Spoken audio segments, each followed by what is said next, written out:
आणि आज सगळ्यांच्या चरणारविंदी कृतज्ञतापूर्वक वंदन करते.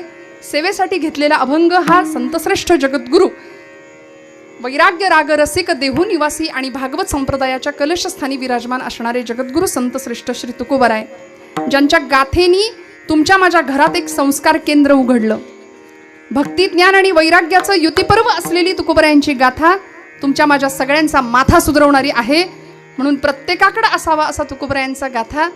आज या गाथेतला सर्वपरिचित सगळ्यांच्या पाठांतरातला बहुपरिचित असलेला 4 चरणांचा गोड असा अभंग, भगवंताच्या जवळ जायचं असेल तर जीवन कृतार्थ कसं करावं आणि जन्ममरणाची येरझार संपावी याकरता नेमकं साठवायचं काय याचा कित्ता सांगणारा तुकोबरायांचा हा अभंग आहे. विठ्ठल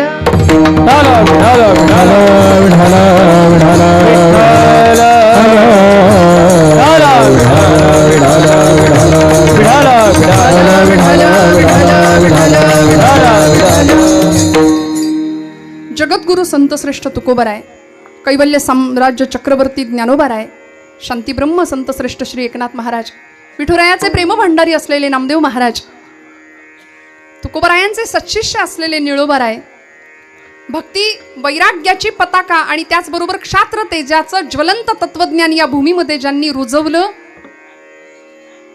इथल्या प्रत्येक मेलेल्या मनाला ज्यांनी जाग केलं आणि क्षात्र तेजाचा भगवा ध्वज इथल्या मातीमध्ये अखंड फडकवत ठेवला, असे तुकोबरायांना समकालीन असलेले समर्थ रामदास स्वामी, ज्यांची बैठक आपल्या गावामध्ये होतीये, बरोबर ना? अशा या सकल संतांनी समाजाला अतिशय सुंदर असं भक्तीचं ज्ञानाचं सिंचन केलं. वेळोवेळी तुमची माझी मनगट आणि मेंदू यांचं बळकटीकरण करण्याकरता संतांनी अहोरात्र प्रयत्न केले. जो ब्रह्म साम्राज्याचा आनंद, जो ब्रह्मानंद स्वतः अनुभवला तो तुम्हाला मला द्यावा याकरता माऊली म्हणतात, मागील या जन्मामुक्त झालो, आम्ही वास्तविक मुक्तावस्थेला पोहोचलेलो आहोत, पण तरी सुद्धा आम्ही आलो तुमच्याकरता. कशाकरता आलो? इथे आम्हाला ज्या आनंदाची प्राप्ती झाली तो आनंद तुम्हाला द्यायला आम्ही आलोय. हे संतांचं वैशिष्ट्य आहे बरं का. आपल्याला जे मिळालं ते दुसऱ्याला द्यावं, याला म्हणायचं संत. आणि आमच्या बाबतीमध्ये थोडासा हा नियम बदलतो. फक्त आपलं कल्याण व्हावं, फक्त माझ्याच लेकराबाळांचं कल्याण व्हावं, माझ्याच कुटुंबाचं भलं व्हावं आणि मग समाजाचं, देशाचं, राष्ट्राचं वाटोळं झालं तरी त्याच्याशी माझं काही घेणं देणं नाही, असा एक केंद्रित स्वभाव मनुष्य मात्राचा आहे. म्हणून मनुष्य मात्राला संतांनी प्रश्न विचारले. अलीकडच्या काळामध्ये खानदेशातले एक प्रसिद्ध कवयित्री आहेत आमच्या बहिणाबाई चौधरी.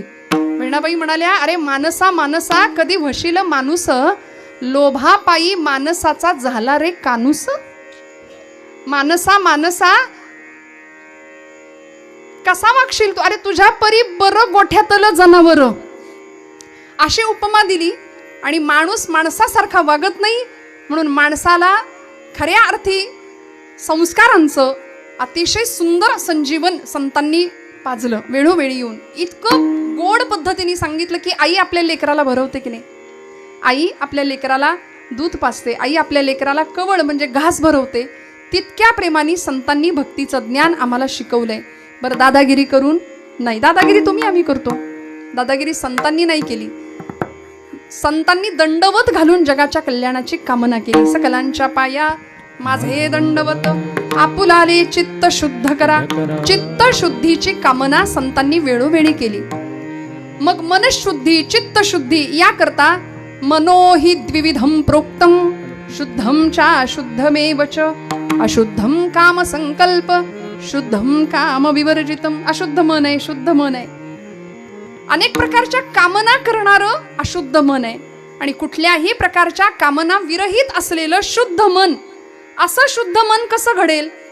मग त्या चित्ताच्या ठिकाणी, त्या मनाच्या ठिकाणी भगवंताचं अधिष्ठान कसं राहील आणि मग मिळणारा आनंद हा शब्दांच्या पलीकडचा कसा राहील?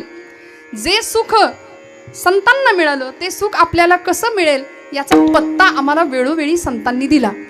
कारण आम्ही भरकटलेली माणसं आहे, आम्हाला कुठं जायचं, नेमकं काय करायचं हे कळत नाही. गर्भात असताना मातेच्या उदरी पचवुनी विष्ठेच्या दातरी असा विलक्षण मनुष्य जन्म असताना सुद्धा गर्भातल्या अत्यंत वेदनादायक परिस्थितीमध्ये तो जीव सोहम सोहम सोहम करत राहतो. स्वतःला ओळखतो, भगवंताशी नातं जोडतो आणि बाहेर आल्यानंतर कोहम कोहम, मग अहंता आणि ममता माणसाच्या पाठीशी लागते आणि याचं कारण जीव दुःखाच्या भोवऱ्यामध्ये सापडतो. मग हे दुःख दूर व्हावं, आत्यंतिक सुखाची प्राप्ती व्हावी आणि ते सुख तुकोबरायांना मिळालं, संतांना मिळालं. सकल संत मांदियाळी आम्हाला सगळ्यांना परिपाठ घालून दिला. लाखोंच्या संख्येने पंढरपूरला आज माणसं आता 19 तारखेनंतर निघणार आहेत. लागला टकळा पंढरीचा. जातिवंत वारकऱ्याला आता वारी जवळ आली ना, आता स्वस्थ नाही बसवणार. का? तुका म्हणे माझे हेची सर्व सुख, तुका म्हणे माझे हेची सर्व सुख, तुका म्हणे माझे हेची सर्व सुख, तुका म्हणे माझे हेची सर्व सुख, तुका म्हणे माझे हेची सर्व सुख, तुका म्हणे माझे हेची सर्व सुख, तुका म्हणे माझे हेची सर्व सुख, तुका म्हणे माझे हेची सर्व सुख. पाहिन श्रीमुख आवडीने, पाहिन श्रीमुख आवडीने, ऋषिहर गडा घास पितांबर, ऋषिहर गडा घास पितांबर. पाहिने श्रीमुख आवडीने, पाहिने श्रीमुख आवडीने, तुळसी हार घास पितांबर, तुळसी हार घास पितांबर.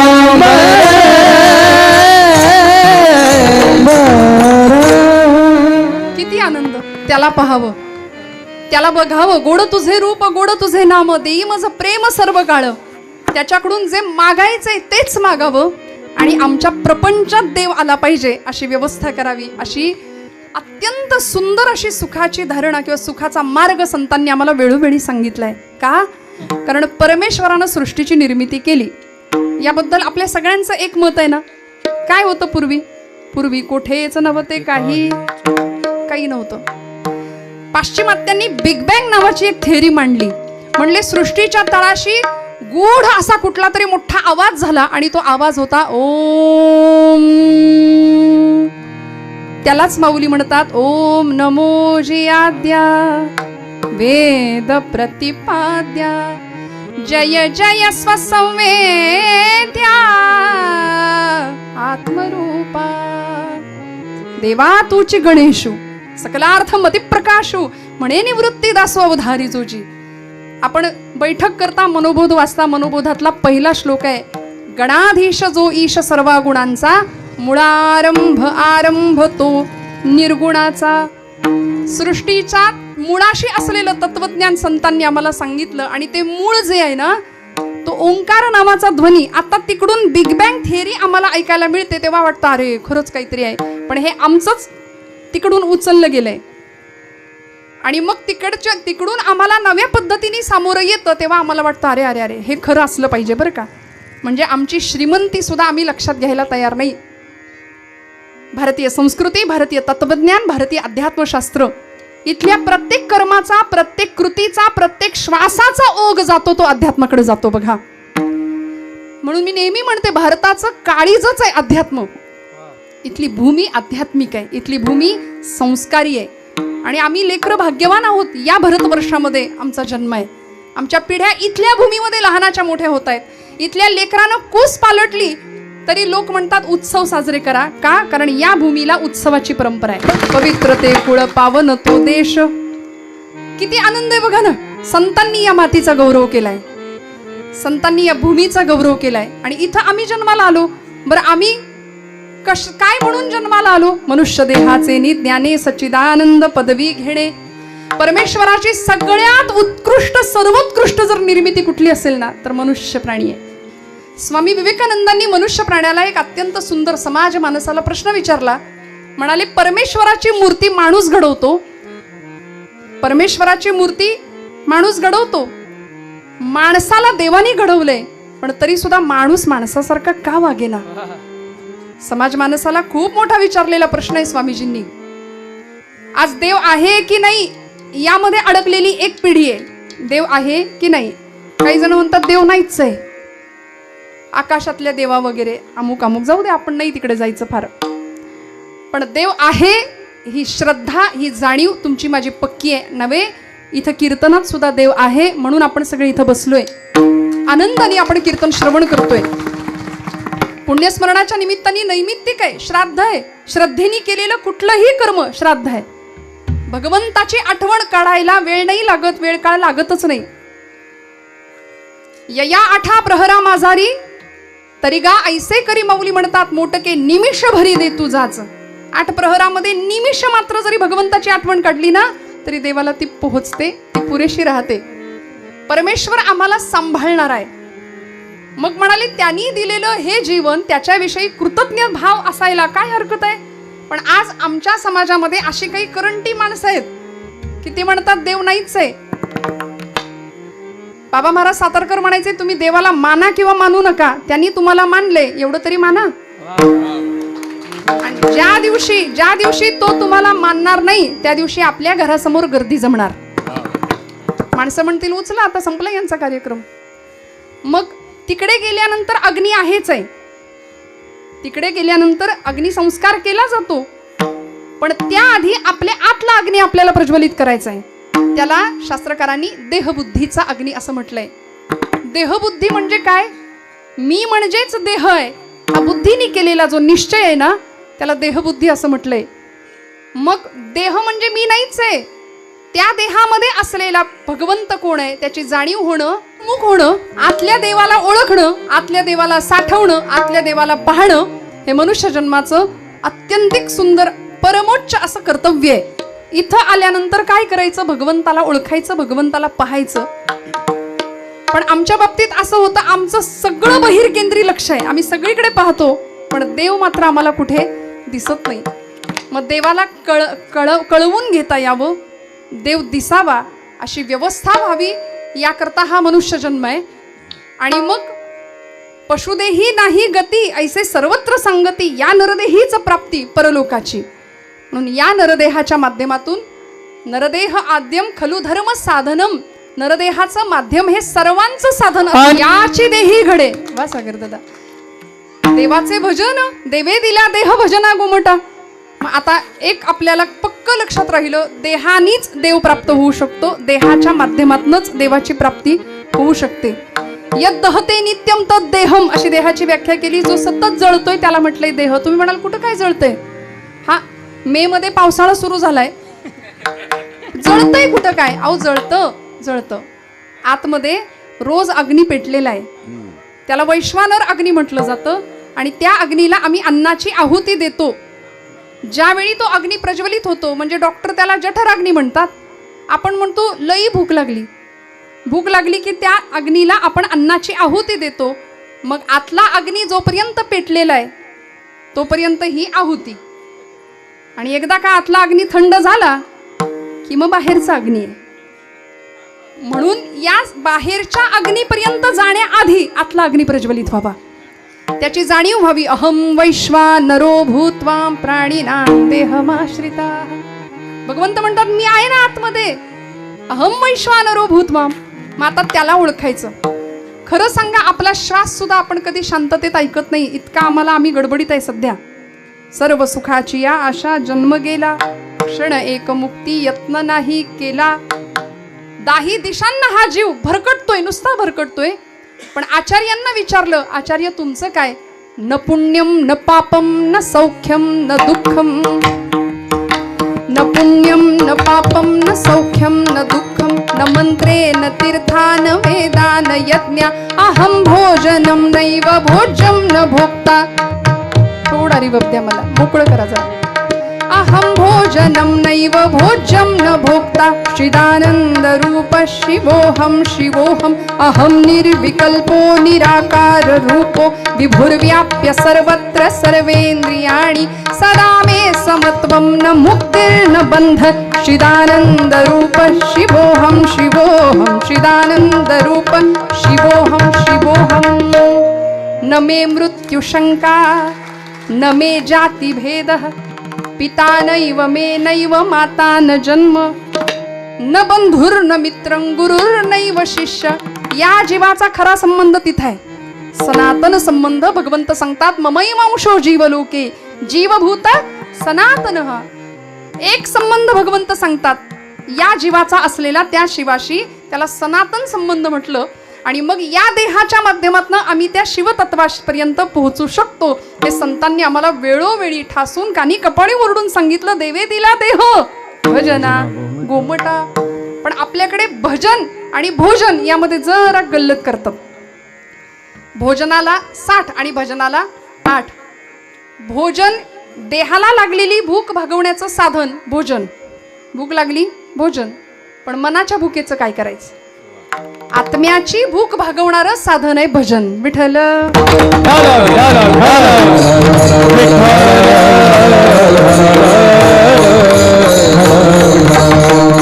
माऊली म्हणतात स्वभावतः मनुष्य हा भजनशीळ आहे. देखे मनुष्य जात सकळ स्वभावतः भजनशीळ. मग आम्ही भजनशील स्वभावताच असो, आमचा पिंडच येतो, तरी सुद्धा आम्ही भजनाकडे काय येत नाही? याचं कारण असं आहे की आमची श्रीमंती आम्हाला माहिती नाही. आम्ही कुणाचे वंशज आहोत, आम्ही कुणाचे अंश आहोत हे आम्ही जाणत नाही. आणि याकरता प्रत्येक वेळी नरदेहाचं सार्थक संतांनी आम्हाला सांगितलं की आता हा मिळालेला नरदेह आहे ना, याचं सार्थक करायचं असेल, आनंद साम्राज्याचा धनी व्हायचा असेल ना, तर म्हणाले या देहाच्या माध्यमातनं हे देह साधन आहे आणि त्या साध्यापर्यंत आम्हाला पोहोचायचंय. जन्माला आलेला प्रत्येक जीव वासांसी जीर्णानी यथा विहाय नवानी गृह्णाति नरोपराणी यथा शरीराय विहाय जीर्णान्याति सय्यानी नवानी देही. इथं आलेला प्रत्येक जीव जाणार आहे. भले भुले मोठे पुरुष महापुरुष आले, प्रत्येकाला जावं लागलं. इथं कुणी कायमस्वरूपी राहायला आले का? ते पामर जीव किती किती असंख्यात मंडळी आली आणि गेली. इथं असलेल्या प्रत्येकाला हे मान्य आहे की आपल्या सगळ्यांना जायचंय. मान्य आहे ना? सगळ्यांना जायचंय. खो खोचा डाव आताची मुलं खेळत नाहीत, पण खो खोच्या खेळामध्ये ज्याला खो बसलाय त्याला उठावं लागतं. तो जर म्हटला मी उठणारच नाही तर डाव मोडेल, तर डाव मोडेल, खेळ मोडेल. हा सृष्टीचा नियम आहे, अंतिम अटळ असलेलं सत्य. इथं आलेल्या प्रत्येकाला जायचंय. ओवी आपल्याला पाठ आहे, सगळ्यांना माहिती आहे. उपजेते नाशे नाशिले पुनरपी दिसे. यक्षराज प्रकरण आहे महाभारतामध्ये. या महाभारतामध्ये धर्मराजांनी यक्षराजांनी धर्माला अत्यंत सुंदर सुंदर प्रश्न विचारलेत. त्यातला एक प्रश्न असा होता, धर्मराजा जीवनातलं सगळ्यात मोठं आश्चर्य काय आहे? तेव्हा धर्मराजांनी उत्तर दिलं, अहन्यहानी भूतानी गच्छन्ति यम मंदिरम तेषा स्थिरत्वमिच्छन्ति किमाश्चर्यमतः परम. धर्मराजांनी उत्तर दिलं, म्हणाले आमच्यापैकी एखादा जर माणूस निघून गेलं, इहलोकाची यात्रा त्यांनी संपवली, तर त्याला पोहोचवायला आप्तेष्ट परिवार मित्रमंडळी नातेवाईक सगळे जातात. कुठे? यम मंदिरम. यमाचं मंदिर आपण घाट म्हणतो, स्मशान म्हणतो, है की नाही, नदीवर म्हणतो. गेलो सगळी मंडळी तिथे जातात. आणि काय होतं धर्मराज सांगतात, तिथे गेल्यानंतर जाणाऱ्या माणसाबद्दल तेवढ्या हळहळ व्यक्त केली जाते. जीवनाची नश्वरता आम्हाला कळते. मनुष्य जन्मात काही नाही बघा, काही नाही. काल आम्ही एकत्र चहा प्यायलो, काल आम्ही एकत्र व्यवस्थित बोललो, आणि आज ती व्यक्ती निघून गेल्यानंतर आम्हाला तिथं येतं ते स्मशान वैराग्य. ते तेवढ्या पुरतच असतं. घरी आल्यावर आम्ही म्हणतो मस्त आलं टाकून गरम चहा कर ग. हे मनुष्य जन्माचं. बरं, तिथे गेल्यानंतर मनुष्य तिथला तो अंत्यविधी झाला, संस्कार झाला की माघारी येणारी माणसं, माघारी येणारा मनुष्य ज्या ॲटिट्यूडमध्ये माघारी येतो की जणू काही माझा आणि या जागेचा काही संबंधच नाही, हे जे माणसाचं वाटणं आहे ते जगातलं सगळ्यात मोठं आश्चर्य आहे. विठ्ठल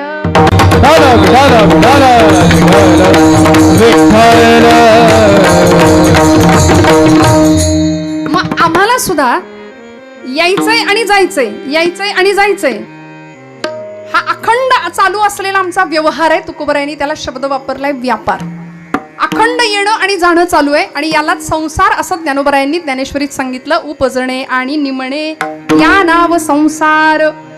संसार आम्ही समजतो तो वेगळा, घरदार बायका पोरं बंगला गाडी हा आमचा संसार झाला. माऊली म्हणतात येणं आणि जाणं याला म्हटले संसार. उपजणे आणि निमणे, जग ज्या जगात आम्ही येतो तिथं जन्मणं आणि गमन करणं म्हणून जग असं म्हणतो आपण, बरोबर. मातीतून यायचं आणि मातीतच मिसळायचं. मग या संसारामध्ये या रहाटगाडग्यामध्ये पुन्हा पुन्हा पुन्हा पुन्हा या चक्रामध्ये फसण्यापेक्षा संतांना जो व्यापार जमला तो आम्हालाही जमावा याकरता आपली ही येरझार संपावी ही तुकोबरायांची चिंची सरली येरझार. झाला सफल व्यापार. आपल्यापैकी बरीच मंडळी व्यापारी आहेत, बिझनेस करणारी आहेत. कुठला व्यापार संतांनी कुठला व्यापार सांगितला आणि आम्ही कुठला व्यापार समजतो. आमच्या व्यापारामध्ये आम्हाला नफा आणि तोटा एवढंच कळतं, पण संतांचा व्यापार सफल झाला. तुमचा माझा व्यापार सफल व्हावा ही तुकोबरायांची इच्छा आहे. त्यांची सरली येरझार झाला सफल व्यापार. आम्ही जो व्यापार समजतो तो संतांना अपेक्षित नाहीये. इथं आल्यानंतर फक्त सुखाची वखवख, आधुनिक सुखाच्या साधनांनी माणसाची वखवख वाढवली आहे. भक्तीनं आणि अध्यात्मानं माणसाला मिळालेल्या आनंदात तृप्त आणि समाधानी राहण्याची वृत्ती शिकवली आहे. जीवनात नसलेला आनंद मिळवायचा कसा आणि असलेला आनंद वाढवायचा कसा हे ज्याला कळलंय ना तो भक्त आहे. ज्याच्या माध्यमातून कळलं ती उपासना आहे. ज्यांच्यामुळं चित्तवृत्ती प्रशांत होते, अंतर्वृत्ती बहरून येते, दुसऱ्याच्या हृदयातलं दुःख जाणण्याची संवेदनशीलता प्रतीत होते, त्याला म्हणायचं अध्यात्म. आणि हे अध्यात्म ज्यांना कळालंय त्यांना म्हणायचं संत. आणि अशा संत हृदयाचे लोण्यासारखं हृदय संतांचं समाजाने दिलेला सगळा छळ हसत हसत सहन केला आणि तुमच्या माझ्या कल्याणाचाच विचार केला. बाबा रे म्हणाले किती फिराल, किती येरझार कराल या रहाट गाडग्यामध्ये. पुनरपि जननम पुनरपि मरणम पुनरपि जननी जठरे शयनम. पुन्हा पुन्हा पुन्हा पुन्हा या चक्रामध्ये आम्ही फसतो. प्रचंड वासनेच्या आहारी आमचा मनुष्य जीवन जातं आणि जन्म घेणे लागे वासनेच्या संगे. या न्यायाने पुन्हा पुन्हा पुन्हा पुन्हा आम्ही जन्माला येतो. 84 लक्ष योनी मात्रांमध्ये हा जीव भरकटत राहतो. मग दया येते संतांना आणि संत माऊलीच्या अंतःकरणाने आम्हाला सांगतात की आम्ही जो आनंद अनुभवलाय ना तो आनंद तुम्हाला मिळाला पाहिजे.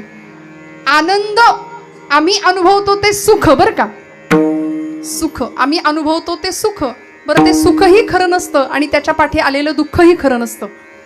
संतांनी आनंदाचा अनुभव घेतला आणि आनंद स्वरूप कोण आहे? एकमेवा द्वितीय असलेलं ब्रह्म तेच आनंद स्वरूप आहे.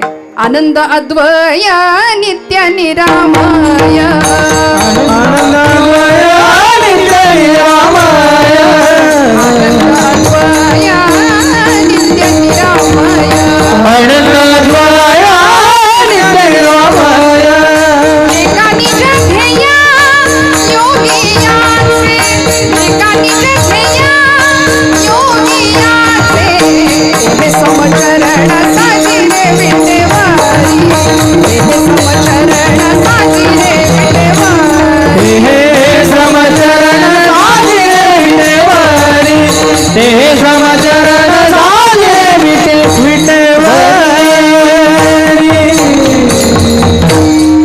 आनंद अद्वय नित्य निरामय. आनंद स्वरूपाची प्राप्ती मिळाली.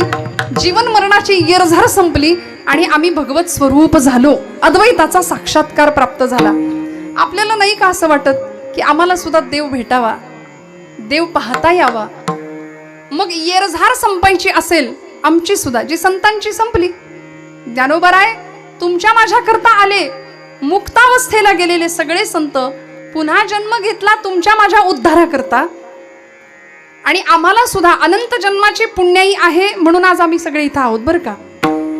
अनंत जन्मोनी पुण्य होया, अनंत जन्मोनी पुण्य होय. पुण्य होय. ज्ञानदेव धारी रामकृष्ण माने. अनंत जन्मोनी पुण्य होय.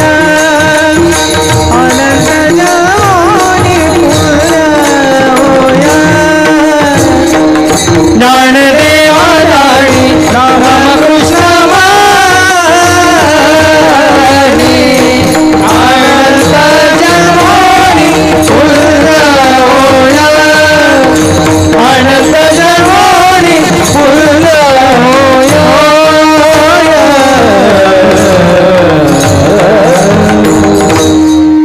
तुमची माझी अनंत जन्माची पुण्य आहे म्हणून आम्ही इथं आलो. तालुक्यामध्ये एवढीच माणसं आहेत का? नाही. आज आमची पावलं इकडं वळली. ही संध्याकाळची वेळ काही जणांसाठी वेगळ्या कारणासाठी असते, राखीव. आमचा महिला वर्ग प्राईम टाईम असतो, झी टॉकीज, झी मराठी. इथं येण्याकरता अनंत जन्माची पुण्यही लागते. इकडं सगळ्यांचीच पावलं येत नाही. डोंगरे शास्त्रीजींचं वाक्य आहे, ते म्हणायचे कथा के लिए जाने की हमारी औकात क्या है, कथा के लिए तो वो जाते हैं जिनको बाकी भी हरी बुलाते हैं. येरझार संपायची असेल ना तर इकडं पावलं वळतील, नाही तर आम्ही येऊ शकत नाही इकडे. आमची येरझार संपणार, भगवंताची कृपा आमच्यावर होणार. तुकोबरायांची ती परम पावन अशी इच्छा आहे. मनुष्य जन्मानंतर परमात्मा प्राप्तीचं ध्येय या जीवाला सापडावं, मिळावं, याकरता ही येरझार संपावी, याकरता संतांचं हृदय गलबलून गेलं, कासावीस झालं, कळवळलं. आणि मग आता ही येरझार संपायची तरी कशी? अनेक उपाय सांगितले, त्यातला अत्यंत असलेला सुंदर सोपा उपाय तुकोबराय सांगतात. साठविला हरी जिही हृदय मंदिरी. तुकोबराय उत्तर देतात, येरझार संपली, पण कुणाची? साठविला हरी जिही हृदय मंदिरी. त्यांची सरली येरझार, झाला सफल व्यापार. हृदयामध्ये भगवंताला ज्यांनी साठवलं त्यांची येरझार संपली. येणं आणि जाणं संपलं. कुणाचं? हृदयामध्ये ज्यांनी देवाला साठवलं त्यांचं. आता प्रश्न असा, देव हृदयात साठवता येतो का? तुकोबरायांनी जर सिद्धांत मांडला तर त्यामध्ये अजिबात काही खोटं नसणार आहे. कारण महाराज काही साधं सुद्धा काम नव्हतं. पाहिली पुराणे, धांडोळीली दरुशने, असा महाराजांचा अधिकार आहे. महाराज सिद्धांत करतात, साठविला हरी जिही हृदय मंदिरी. त्यांची सरली येरझार, झाला सफल व्यापार. भगवंताला हृदयामध्ये साठवायचंय. आम्हाला साठवणं म्हटलं की परत आम्ही प्रपंचाकडेच जातो. साठवायचं म्हटलं की आमचा बँक बॅलन्स आम्हाला आठवतो. चांगलं भक्कम मजबूत तिकडे साठवायचं एवढंच आम्हाला माहिती. पहिलं पै गाठी मारायच्या. पैसा सगळा ना देवाचा, ना देशाचा, ना धर्माचा विचार. जुनी माणसं म्हणायची उष्ट्या हातानं कावळा सुद्धा कधी हाकलत नाही. अशा वृत्तीची माणसं. दातृत्वाचा गुण नाही. बघा ना, देण्यामध्ये किती आनंद आहे. आम्हाला साठवणं माहिती आहे. पण तुकोबराय सांगतायत काय साठवायचं? आम्ही प्रपंच साठवतो, नश्वर साठवतो, नश्वर संसार गोळा करत बसतो. आणि मग तो कुठे जाईल त्याचं रक्षण करता करता आयुष्यभर दुःखाच्या या फेऱ्यामध्ये पुन्हा पुन्हा पुन्हा पुन्हा चक्रा मारत बसतो. दुःखाला कारण ठरतो हा जीव. करते पण स्वतःकडे घेतो. पण काय साठवायचं? तुकोबराय म्हणले हरीला साठवा. साठविला हरी जिही हृदय मंदिरी. ज्यांनी भगवंताला हृदयामध्ये साठवलं त्यांची येरझार संपणार आहे. मग आता हरीला बघायचं झालं तर हरी केवढा मोठा आहे. तुका म्हणे व्यापक नभा, होई अणुचाही गाभा, होई अणुचाही गाभा, होई अणुचाही. तुका म्हणे व्यापक नभा, होय अणुचाही गाभा, होय अणुचाही गाभा, होय अणुचाही गाभा. कुणाला साठवायचं? आपण जागेत ना सगळे. साठवायचंय कुणाला? भगवंताला. कुठं साठवायचंय? हृदयात साठवायचंय. हृदय केवढं आहे? डॉक्टरी शास्त्र सांगतं आपल्या मुठीचं आकारमान जेवढं असतं तेवढं आपलं हृदय असतं. मग एवढ्याशा हृदयामध्ये नभा इतका विशाल असलेला भगवंत साठवता येतो का? हा पहिला प्रश्न. कारण देव केवढा मोठा आहे. विश्वरूप दर्शन योग भगवद्गीतेमध्ये ज्यावेळी अर्जुनाला दिव्यम ददामि चक्षु असं अर्जुन म्हणतो, त्यावेळी भगवंत अर्जुनाला, पार्थाला विराट स्वरूपाचं दर्शन देतात. अनेक बाहूदर वक्त नेत्रम पश्चामि त्वां सर्वतोऽनन्तरूपं नान्तं न मध्यं न पुनस्तवादिं पश्यामि विश्वेश्वर विश्वरूपम. एवढा मोठा भगवंत. न अंतम, अंत नाही, आदी नाही, मध्य नाही असा भगवंत. विराट दर्शन. पुरुष सूक्त सांगतं सहस्रशीर्षा पुरुषः सहस्राक्ष सहस्रपाद. एवढा मोठा भगवंत. अनंत ब्रह्मांडे उदरी असा तो भगवंत विशाल काय किती मोठा आहे हो. तोची विश्वंभर विश्वाचा आधार, तोची विश्वंभर विश्वाचा आधार,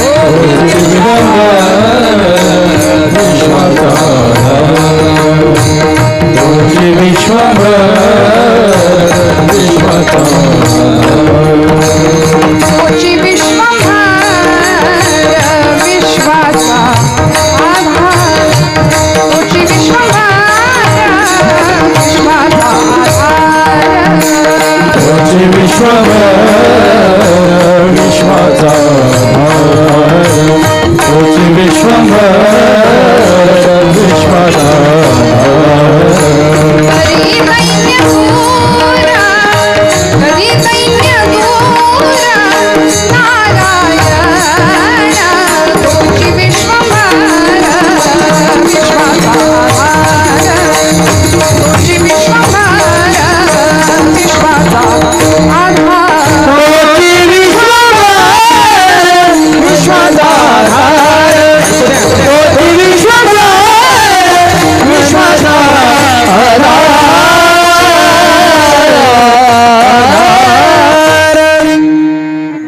केवढा मोठा आहे भगवंत, तोची विश्वंभर विश्वाचा आधार.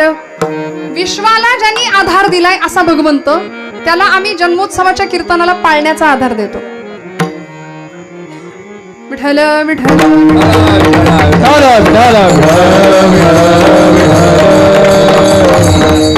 जो अजन्म आहे तो भगवंत जन्माला येतो, सगळ्या विश्वाला आधार देतो, जगत चालक अखिल ब्रह्मांडाचा नायक असं म्हटलंय.